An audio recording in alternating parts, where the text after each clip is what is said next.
सायली ने मना किया तेजस के कपड़े धोने से। जी हाँ, सीरियल उड़ने की आशा के आने वाले एपिसोड में देखने को मिलेगा कि रेणुका देगी सायली को कपड़े धोने के लिए कपड़े और फिर वहाँ से चली जाएगी।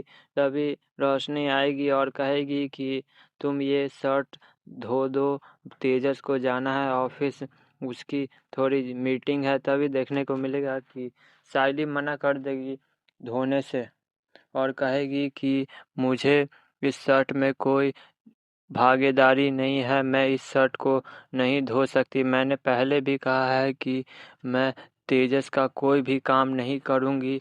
और फिर देखने को मिलेगा कि रेणुका आएगी और कहेगी कि धो दे ना, तू इतना नाटक क्या कर रही है। तभी देखने को मिलेगा कि सायली कह देगी कि मैंने एक बार कह दिया ना कि मैं तेजस का कोई भी काम नहीं करूँगी तो नहीं करूँगी। मैं साफ साफ कह देना चाहती हूँ कि मैं उसका कोई भी काम नहीं करूँगी। वेल, आज का ये अपडेट आपको कैसा लगा?